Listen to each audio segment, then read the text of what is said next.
How beginners can judge the car's distance from inside the vehicle. Remember these hidden functions of the car's front end. Improve driving skills and say goodbye to scratches. It's all practical knowledge. Thanks for your likes and saves. First, when you need to park the car, look at my position now. When driving forward into a parking space, just look at the lower edge of the side mirror. When the lower edge of the side mirror just aligns with the wall's baseboard line, see, now it's aligned, right? It aligns with the wall's baseboard line. At this point, you can stop the car because the front bumper is already very close to the wall. Okay, now I'll brake and let's see how much space is left in front of the car. See, it's already very close, right? About 20 centimeters left. Stopping at this distance is very safe. Isn't that perfect? Second, when you need to turn. If you encounter a wall like this, just look at the pillar's narrow corner. As long as this pillar corner doesn't go past the baseboard line, then you can turn the steering wheel safely. It will be safe. Look, now the pillar corner just aligns with the wall's baseboard line. Okay, now turn the steering wheel. You can turn directly. No need to worry about the left front corner scraping the wall. See, it turned safely, right? Very safe. Also, when you need to reverse park, look at me now. I'm about to reverse into this parking space. In this situation, how do you judge the rear distance? You just need to look at the front door handle, okay? Now continue reversing until the tip of the front door handle aligns with the baseboard line ahead. Then you can stop. Okay, stop. Look now. The baseboard line is about to pass the front door handle. This is good. As long as the baseboard line doesn't pass this front door handle, parking at this point is very safe. Okay, now I'll get out and let you see how much space is left at the rear.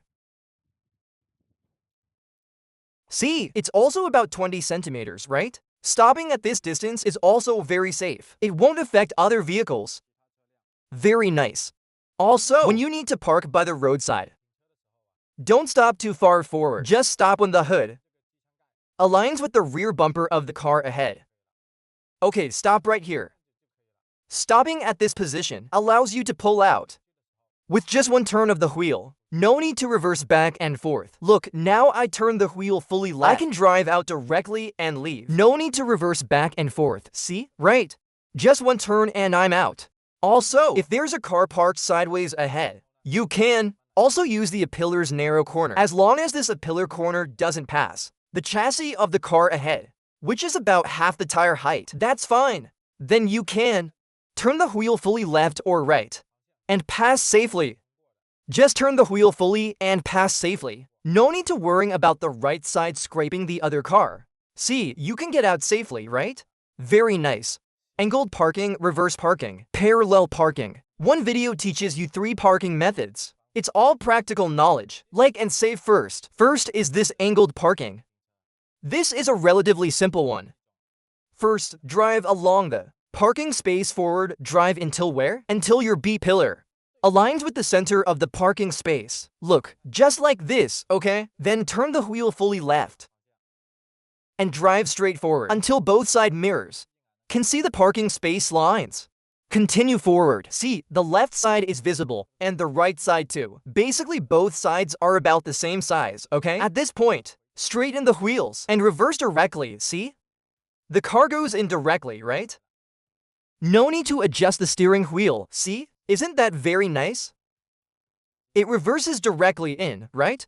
Very beautiful. Okay, next is reverse parking. Look, this parking space has cars parked on both sides. In this situation, many people see such a space and don't know how to reverse in. Actually, just remember one principle when reverse parking. The principle is wide turns out, narrow turns back. Okay, now I'll teach you again. First, drive forward until the left side mirror aligns with the left line of the parking space, okay? Then turn the wheel fully right. Turn fully right and drive forward until the left side mirror can see the left corner of the parking space. Look, now you can see it, right? The corner, okay, then turn the wheel fully left.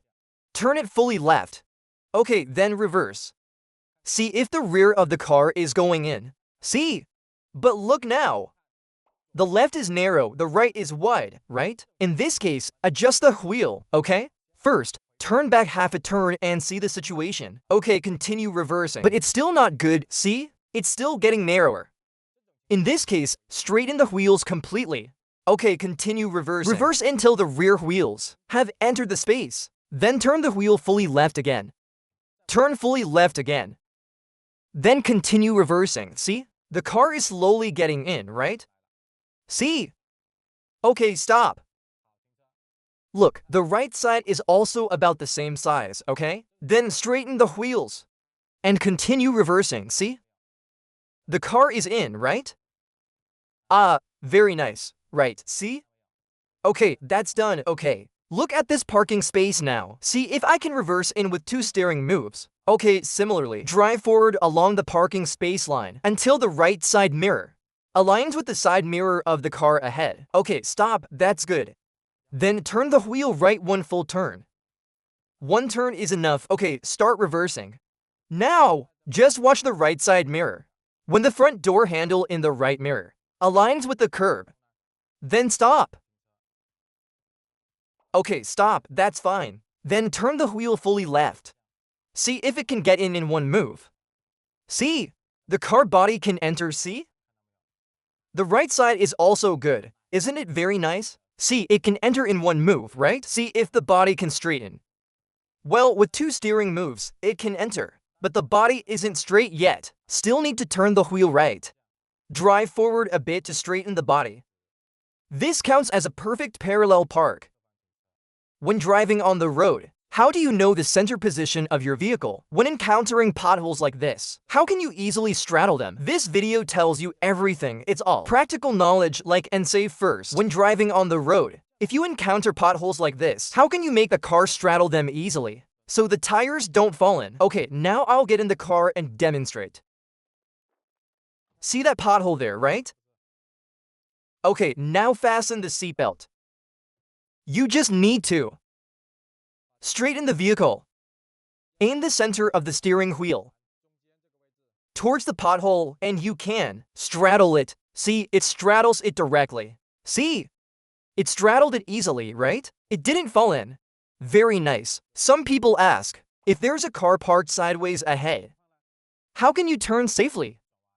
Actually, you just need to look at one position. Just look at the pillar corner. As long as this pillar corner doesn't pass the chassis of the car ahead, look, just like this is fine. As long as the pillar corner can see the chassis of the car ahead, then you can turn safely.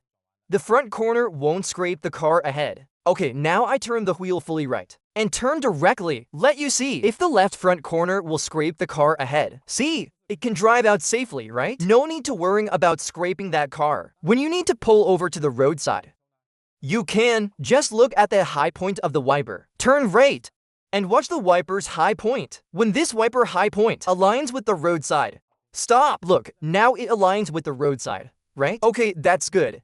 Then straighten the wheels. Turn left a little and continue forward. Let this wiper high point follow along the roadside. Look, now it's following the roadside. See, like this is fine. When the car body is straight, you can stop. Look, now it's been following the roadside. See, okay. That's fine. Now, let's get in and see how we parked. Is it very difficult? See, isn't it very nice? The parking is also very beautiful. If there's a car ahead, just stop when the hood just aligns with the rear bumper of the car ahead. Okay, stop. It's just aligned with the bumper of the car ahead. At this point, the distance from your front bumper to the car is about 2 meters. Okay, I'll get out and let you see. See, there's still over 2 meters of distance, right? Stopping at this distance means when you want to pull out, you don't need to reverse back and forth. 1 turn of the wheel and you're out. See, I can drive out with 1 turn. It won't scrape the car ahead. Okay, now I turn the wheel fully left. See the car body? It drives out directly with 1 turn. It won't hit it, see? Isn't that very nice? Also, when you need to reverse and park by the curb, first, turn the wheel fully right. Turn fully right and reverse. Reverse until the front door handle is about to align with the curb, then you can stop, okay? Stop, look, now it's just aligned with the curb. If there's no curb there, you can use the roadside. Okay, now turn the wheel fully left. Turn fully left and continue reversing. See, the car is slowly pulling over to the curb. See, when the car body and the curb are parallel, you can stop. Look now, it's parallel, right? That's fine. Then straighten the wheels. It's perfect. Okay, now I'll get in the car. See how we parked? See, isn't the parking very beautiful? Just about 30 centimeters of distance left. The mirror also doesn't extend past the curb. Very nice. Also for judging the rear distance. When reverse parking, you just need to look at one position. Remember, just look at the front door handle. The front door handle in the side mirror. That's it. When the front door handle aligns with the baseboard line ahead, you can stop. Meaning the baseboard line ahead should not pass the front door handle, then you can stop. Look now, this baseboard line ahead just aligns with the tip of the front door handle. That's okay. Okay, now I brake. Let me show you. The distance behind is very beautiful, right? See, the parking is very beautiful, right? Just about 30 centimeters.